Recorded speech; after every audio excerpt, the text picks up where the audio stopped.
शशि जी, आप as an actor absolute commercial films में रहे हैं, लेकिन आपने जब अपना प्रोडक्शन शुरू किया लोगों ने उम्मीद यही की थी कि एकदम हिट कमर्शियल फिल्में देंगे, लेकिन आपने बिल्कुल डिफरेंट सीरियस फिल्में बनाई।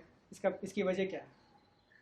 बहुत सिंपल वजह है, बस सीधी वजह है कि मैं कुछ मिड सेवेंटीज़ में जब कि बहुत ही पॉपुलर हो गया था और बहुत ढेर सारी पिक्चर्स में काम करने लगा था, तो कुछ एक वैक्यूम सा फील करने लगा लाइफ में। ऑफ कोर्स 72 में मेरे माता पिताजी का देहांत हो चुका था, तो वो वैक्यूम तो था ही। तो काम ज़्यादा हो गया लेकिन खुशी नहीं आ रही थी, और चिड़चिड़ापन आ रहा था, और मैं हर किसी से बड़ी चिढ़ के बात करता था, खुश नहीं था, अपने आप से खुश नहीं था। तो एक दिन बीवी ने कहा कि भाई क्या है रीज़न मैंने कहा कोई अच्छा काम नहीं मिल रहा, क्या करें। और इसी थिएटर्स में मुझे बहुत अच्छा यानी कि एक अनुभव मिला था, क्योंकि हमने अच्छे अच्छे ड्रामास किए थे हिंदी थिएटर के और शेक्सपियरियन इंग्लिश थिएटर के भी, बड़े बड़े राइटर्स के। लेकिन फिल्मों में बहुत ही मुश्किल हो गया था। मैं ये भी नहीं कह सकता कि फिल्मों में मैंने हर खराब पिक्चर में ही काम किया, मैंने अच्छी पिक्चरों में भी काम किया था। बट आई फील के ज़्यादा कर कुछ अजीब सी पिक्चरें बन रही थी, खराब। मैं समझता था खराब, लोग ना समझें खराब, क्योंकि कम वक्त चल भी जाती थी, तो फिर वही पिक्चर दोबारा मिल जाती थी करने को, वैसे ही काइंड ऑफ पिक्चर। तो हुआ ये कि मेरी बीवी ने कहा कि भाई ठीक है, अगर आपको पिक्चर नहीं मिल रही तो आप खुद बनाइए। तो वो बात कुछ ठीक लगी। फिर हमने डिसाइड किया कि भाई दो चार अच्छे अच्छे जो डायरेक्टर्स हैं, जैसे श्याम बेनेगल साहब हैं, सत्यजीत राय साहब हैं, और इन लोगों को अप्रोच किया जाए। सत्यू की पिक्चर मैंने डिस्ट्रीब्यूट की थी, गर्म हवा, उन्हें भी अप्रोच किया था। पाशु चैटर्जी को अप्रोच किया था। लेकिन हुआ ये कि और कोई आए नहीं सामने। श्याम बेनेगल साहब एक कहानी जो कि पर्ल पद्म सिंह ने रेकमेंड की थी, वो लेके आए मेरे पास, रस्किन बॉन्ड की। ये अंग्रेज़ी में एक छोटा सा नोवेलो था, फ्लाइट ऑफ द पिजन्स। तो वो मुझे बहुत अच्छी लगी और लगा कि भाई ये पिक्चर अच्छी बन सकती है।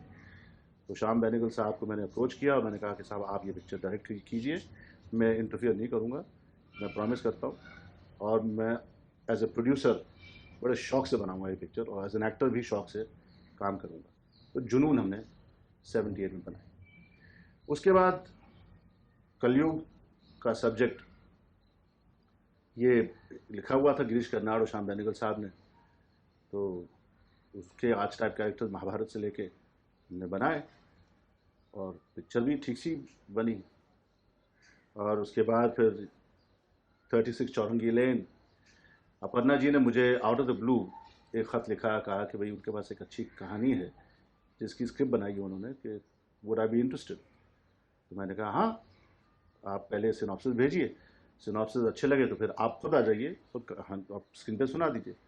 सिनॉप्सिस भेजे, जेनिफर, मैंने वो सिनॉप्सिस पढ़े, हमें अच्छे लगे, तो मैंने बुलवा लिया, वो आ गई और स्क्रीन पे रीडिंग हुई, बहुत अच्छा लगा। मैंने कहा डन। वो बिलीव भी ना करें, बोले नहीं, you making a fool of me. हम काम कर चुके थे एक दो पिक्चरों में। तो मैं कहा नहीं नहीं, ऐसी कोई बात नहीं, you make this picture and I tell you I won't interfere, I produce and I will not even force you for casting. एक मैंने फोर्स किया था, वो ब्रदर का रोल था, कि जो जो जो टीचर जो होती हैं, जो जेनिफर जी ने जिनका रोल किया, उनका एक भाई है जो कि ओल्ड पीपल्स होम में है। वो भाई के रोल के लिए मैंने उनके फादर का, मिस्टर कैंडल, मेरे ससुर साहब, का नाम रेकमेंड किया था। जो पहले शुरू में अपर्णा ने कहा था नहीं नहीं नहीं नहीं नहीं नहीं, he look too old and he too, ऐसा नहीं यार, एक्टर आदमी है, कर लेगा। और बहुत बढ़िया किया था उन्होंने। फिर विजेता बनाई। लोग बोलते हैं कि विजेता मैंने कुणाल कपूर के लिए बनाई, गलत बात है। मैं उत्सव बनाने जा रहा था, लेकिन कुछ डेट्स वेट्स की वजह से हमें वेट करना पड़ा एक साल। तो फिर गोविंद से मैंने कहा हुआ था कि मैं, और मैंने उनकी पिक्चर देखी थी आक्रोश, मुझे बहुत अच्छी लगी थी, और मैंने कहा हुआ था, प्रॉमिस किया हुआ था, मैं एक पिक्चर उनको दूंगा। तो मैंने कहा, तो फिर पता चला कि साहब गोल्डन जुबली ईयर हो रहा है एयरफोर्स का, तो मैंने कहा चलो इस पर बनाते हैं। हालांकि हमें गवर्नमेंट ने कोई पैसे नहीं दिए, कोई सब्सिडाइज नहीं किया, लेकिन एयरफोर्स ने हमारी बहुत मदद की उस वक्त, जिसके लिए मैं हमेशा उनका शुक्रिया अदा करूँगा और ममनून रहूँगा। और बहुत ही प्यार से वो पिक्चर बनी, बहुत जल्दी बनी, 7 महीने में हमने रिलीज़ कर दी थी पिक्चर। उसके बाद फिर उत्सव बनी। उत्सव में कुछ कास्टिंग चेंजेस हो गए, कुछ अलग अलग प्रॉब्लम्स की वजह से। लेकिन वो कंप्लीट हो गई। उसके बाद प्रॉब्लम आया कि मेरी बीवी बीमार हो गई थी, तो एक रेडी पिक्चर 84 में मार्च में कुछ 16-18 महीने के बाद वो रिलीज़ हो पाई। उससे फिर बहुत गड़बड़ हुई। फिर उससे निकलते निकलते फिर आइडिया आया कि कमर्शियल पिक्चर बनाई जाए, तो मैंने अमित जी को अप्रोच किया और अमित जी ने कहा हाँ, ही हेल्प मी। फिर ऋषि को भी अप्रोच किया, शमी जी को भी, सबने हेल्प की, वो अजूबा बन गई। बट अजीब सा हुआ है कि पहली टाइप की पिक्चरें भी नहीं चली और ये भी नहीं चली। लेकिन देखिए आगे देखते हैं क्या होता है। सर, आपके अपने प्रोडक्शंस की तरह शशि जी आपका एक और इंटरेस्ट रहा है ड्रामा थिएटर, जिसकी वजह से आपने इतना बड़ा कॉम्प्लेक्स पृथ्वी थिएटर के बनाया। क्या कारण रहा है इसका? भाई थिएटर की वजह से ही आज जो कुछ मैं हूँ। और मेरी मिसेस भी थिएटर से ही आई थी, इंग्लिश थिएटर से। तो हमारे दोनों परिवार थिएटर के ही थे। मेरे सास ससुर, मेरी सारी साहबा, मेरी पत्नी और मेरे खुद का ख़ानदान, मेरे पिता, मेरे 2 भाई, चाचा और कज़न, सब लोग। तो थिएटर तो लाइक ए फैमिली, एक लाइक ब्लड होता है कि भाई थिएटर हमारे ब्लड में था। तो हुआ ये कि 72 में जब पापा जी का देहांत हो गया, तो एक कुछ मेमोरी के लिए मैं कुछ तलाश कर रहा था क्या किया जाए। एक डॉक्यूमेंट्री तो बनाई थी सुखदेव ने, तो मगर कुछ हो नहीं रहा था। पर जब ये फिल्म का सोचा 75-76 में जब फिल्म बनाएंगे, तो मैंने फिर जेनिफर का आइडिया था कि एक थिएटर भी बनाएंगे, and that will be a kind of memorial, a tribute to mister Prithviraj Kapoor. तो आज जहाँ पृथ्वी थिएटर है, ये पृथ्वी थिएटर एक शेड होता था। जब 1960 में बंद हुआ पृथ्वी, 62 में पृथ्वीराज जी ने ये जगह ली, और 72 में जब उनका देहांत हुआ, तो ये जो लीज थी ये भी एक्सपायर हो गई थी। तो बाबा जी हमेशा चाहते थे कि थिएटर बनाए वहाँ, वो नहीं बना पाए, तो हमने कहा कि चलो हम बना देते हैं। वो थिएटर पैदा हुआ। आपने थिएटर भी, अपने प्रोडक्शन भी, आपकी बातों से लगता है कि जेनिफर जी के कहने पर, उनके एडवाइस से किया है। जेनिफर जी का आपके जीवन में बहुत इंपॉर्टेंट रोल रहा है। बिल्कुल सही बात है। Please tell us something about Jennifer ji as a human being and also Well, as an actress. Jennifer was a very good actress. She was a very good human being, a very good wife, good mother. हालांकि मैंने बच्चों को कभी नहीं मारा, मगर बच्चों को वो मारती थी और बच्चे हंसते थे, और फिर ये खुद रोती थी मारने के बाद ही, जो कि हर माँ करती है। हमारी माँ भी हमको बहुत मारती थी, मगर खुद रोती थी। जेनिफर जी का बहुत बड़ा यानी कि साथ रहा है 28 साल का, और मुझे तो लगता है कि अभी भी हैं वो साथ में। अच्छी बात जो हुई मेरी ज़िंदगी में कि वो एक छोटी उम्र में हम दोनों मिले, तो ये जो उगना जो होता है, ये जो हम लोग जो ग्रोथ जो होती, तो दोनों की साथ में हुई, लर्निंग साथ में हुई, हम लोग की उड़ान जो थी वो साथ में हुई। तो जायज़ है कि ये ठीक रहा। इंस्पायर्ड ऑफ द मीडिया ने काफ़ी इधर उधर हमें कुछ तंग कर किया, अब वो तंग तो करते रहते हैं, वो तो ठीक है, वो उनका कर्म है, कर्तव्य नहीं कहूँगा उनका है, वो समझते हैं उनका कर्तव्य है वो।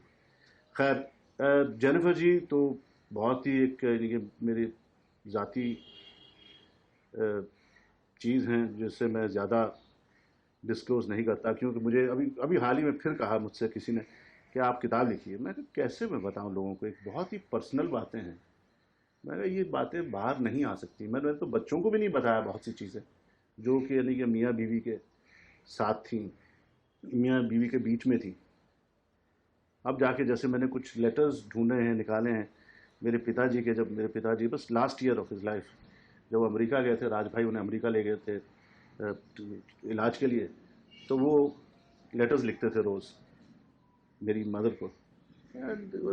ऐसा लग रहा था कि कुछ यानी कि 18-19 साल का लड़का लव लेटर्स लिख रहा है, यू नो। और माता जी भी जब लिखती थी तो फिर एड्रेस मुझसे लिखवाती थी, क्योंकि नाम नहीं लिखते थे वो, नाम कभी उन्होंने लिया नहीं था ना लिखा था, पृथ्वीराज। तो मैं फिर जब एड्रेस लिखूं तो मैं बोलूँ किसको किसको भेजना है, तो बोलती थी तेरे पिताजी नु लिखना। बोलो ना की है, मैं ओए नाम दे दिया ओए। तो ये होता था हमेशा। तो ये लव लेटर्स बहुत ही पर्सनल थे जो अब मिले मुझे, बहुत प्यारे लेटर्स थे। तो शायद ऐसा कुछ बाद में मेरे जाने के बाद मिले तो छाप देना। शशि जी, इतना लंबा समय रहा आपका इंडस्ट्री में, आज आप इंडस्ट्री को किस रूप में देखते हैं, फिल्म इंडस्ट्री? फिल्म इंडस्ट्री जो है ये एक अजीब सा मामला है। हर साल लोग समझते हैं कि इंडस्ट्री बंद हो जाएगी, और कुछ ना कुछ करके ये इंडस्ट्री झेल लेती है प्रॉब्लम्स को। जैसे कि हमारा देश सदियों से प्रॉब्लम से घिरा हुआ है। तो आप सेंचुरीज बैक जा सकते हैं, कुछ अजीब अजीब सी वॉर्स हुई हैं, झगड़े हुए हैं, इन्वेजन्स हुए हैं, कुछ नहीं हुआ है, अभी भी हो रहे हैं। लेकिन फिर भी निकल जाते हैं हम लोग, फिर भी खुश रहते हैं, फिर भी एक मुस्कुराहट रहती है गरीब बच्चे के मुंह में, जो कि आप अमेरिका में नहीं देखेंगे, यूरोप में नहीं देखेंगे, कहीं नहीं देखेंगे कि गरीब बच्चा मुस्कुरा रहा है। यहाँ आप देखेंगे कि एक शाइन होती है गरीब बच्चे में, कि आँख में एक मुस्कुराहट में। हालांकि गरीब बच्चे को मालूम है कि मुझे सिर्फ एक टाइम का ही खाना मिलने वाला है, फिर भी वो हंसता है, क्योंकि वो भारतीय है, हिंदुस्तानी। तो हिंदुस्तानी फिल्में भी अटपटी पिक्चरें बनती हैं, ख़राब पिक्चर बनती हैं, वायलेंट पिक्चर बनती हैं। कभी कभार कुछ अच्छी पिक्चर आ जाती है, सुपर हिट हो जाती है, कभी कभार कुछ बकवास पिक्चर सुपर हिट हो जाती है। तो ये मामला चलते रहता है और ये सिलसिला जारी रहेगा। क्या आप खुश हैं इस सिचुएशन से? मैं जब पिक्चर चलती है तो मैं बहुत खुश रहता हूँ, क्योंकि एक पिक्चर के चलने से बहुत से घर पनप जाते हैं, उनको बहुत ही यानी कि अच्छा एक सिक्योरिटी मिल जाती है, तो अच्छा लगता है।